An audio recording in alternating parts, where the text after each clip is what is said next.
এই 5টা অভ্যাস এৰক নহলে গোটেই বছৰ ভালকৈ পঢ়িলেও ৰিজাল্ট ভাল নহব। 1. শৃংখলা। পঢ়া শুনাত শৃংখলাৰ অভ্যাস নাথাকিলে গোটেই বছৰ পঢ়িলেও কাম নহব, অৰ্থাৎ এক শৃংখলাবদ্ধ পৰিৱেশত পঢ়াৰ অভ্যাস কৰক। 2. পঢ়াৰ সময়ত অন্য কাম নকৰিব। পঢ়াৰ সময়ত বেলেগ কাম কৰাৰ অভ্যাস খুবেই বেয়া।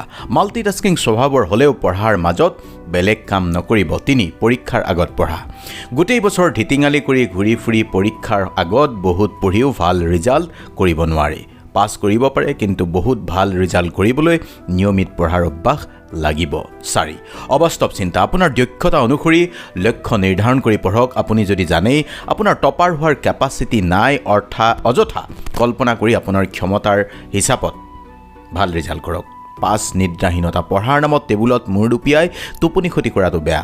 ভাল ৰিজাল্ট কৰিবলৈ পৰিমিত টোপনিৰ অভ্যাসৰ প্ৰয়োজন। টোপনি ঠিকে থাকিলে মনোযোগ বাঢ়ে, স্মৃতিশক্তিও ঠিক